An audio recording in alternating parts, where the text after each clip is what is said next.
Thank you so much. Thank you, Dan. You're very special.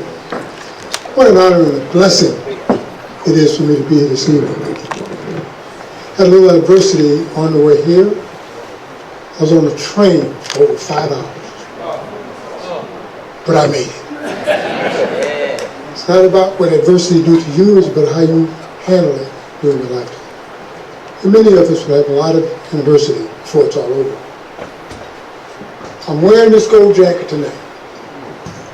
This is a Pro Football Hall of Fame jacket.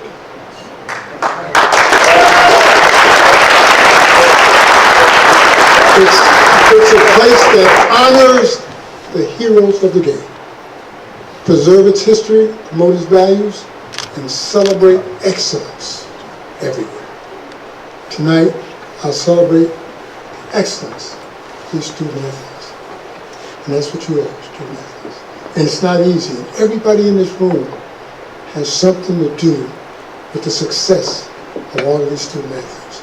Make no mistake about it. We love you, and we're glad you're here, and we're glad you support it, because it's necessary.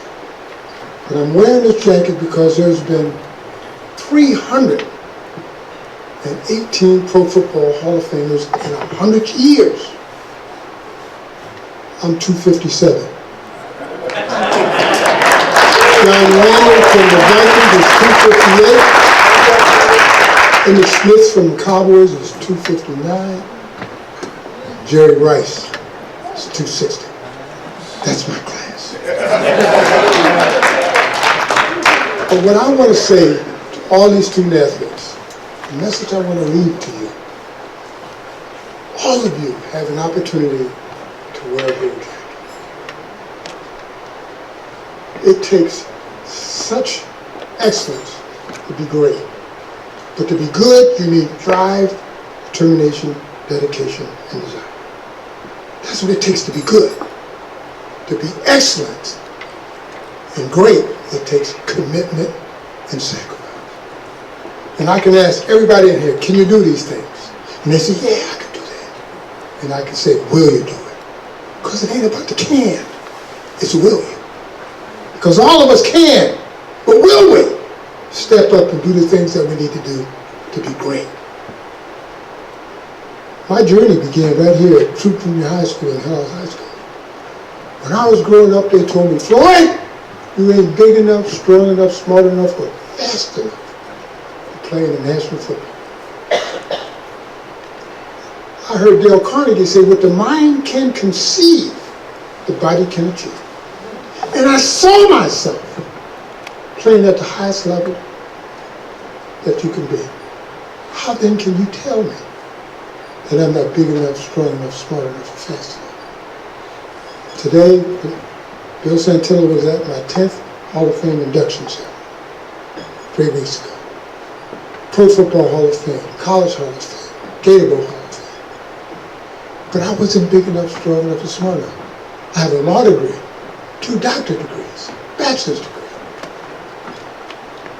Because guess what? I made the commitment and the sacrifice. That's the hardest thing in the world you have to do. But if you want to be great, you really want to be great, you got to do what other people aren't willing to do. And that's work hard. Be the kind of student athlete that you can be. I'm so proud of Josiah. His grade point average is 3.6. Go ahead, proud.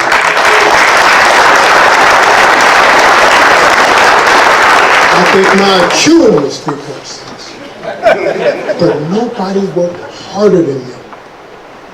I was the hardest worker. Look at me. In the Pro Football Hall of Fame. 5'10", played at 190, 200. But here was the difference. I was the first one on the field and the last one off. I can bench over 450 and clean over 310 at 200 pounds. Can you imagine that? How could you lift that much at under 200 pounds? It's impossible. No, it's not. You could do whatever you put your mind to do. If you really want to make that investment in yourself to prove to everybody around you, you can't tell me what I can do. See, in life, there's certain things you can measure. You can measure how tall I am, how much I weigh, how fast I am, how smart I am, how far I can see, how high I can jump, how far I can throw, but you can't measure what's in here. And this is what people don't understand. This is the same for all of us. And if you're playing with this, and you're working with this, no one can beat you. But you have to believe in it. And you have to be willing to make the sacrifice to be the best that you can be. I'm celebrating your excellence tonight. And rightfully so. Because you deserve to be celebrated. But it ain't over. It's just beginning. And if you want to reach the level of the best possible success that you can attain, all you have to do is have the drive, determination, dedication, and desire. But that don't get it. That just get you in the door. You got to be willing to make that commitment and that sacrifice. If you're not willing to do that, because you really, these are like your thumbs. Commitment and sacrifice. You can't even drink a glass of water without one of these. This is what it takes. Commitment. Hear what I'm saying, student athletes. It takes a commitment and a sacrifice. Go to that class. Be the first one on the field, last one on the field. Study harder, last one in the room. I wish I would have brought my book. I've written 2 books, Tales from the Bronco Sidelines and Promises to Keep. In the book, Promises to Keep, I talk about all the promises I made in life. But one of the things in the book, it talks about me not passing SAT 5 times.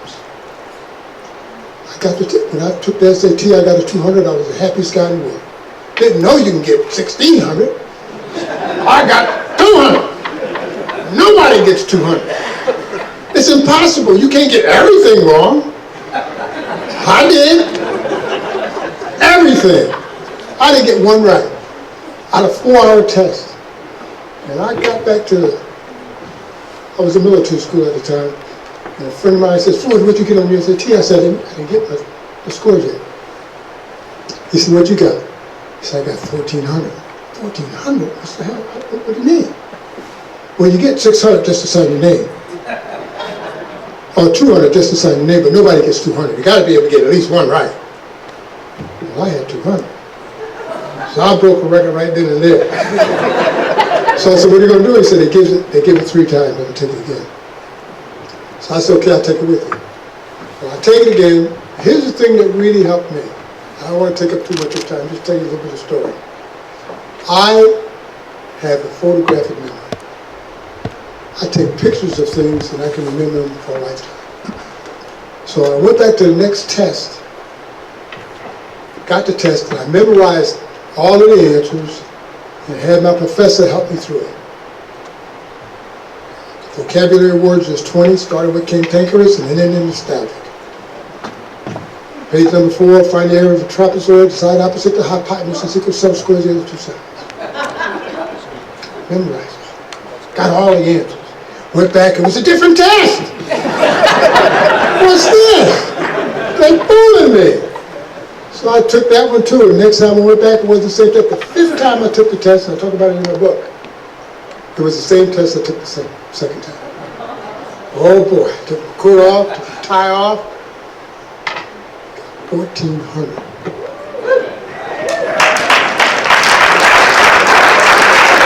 I talk about it in the book. It's impossible to change your scores from 200 to 1,400 in the same year.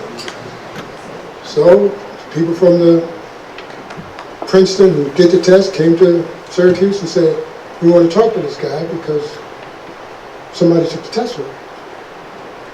As hard as I worked, how the heck can you tell me that somebody took my test? Took it 5 times. So they said, no, I went to school on an academic scholarship, just so you know. I took an academic scholarship to Syracuse University. So Dean and men came into my room and got me out, said, hey, these guys want to talk to you, they want to rescind your scholarship. I said, they can't do that. Yeah, that's what they want to do. So I met with him. He says, well, nobody can improve their scores 1,000%.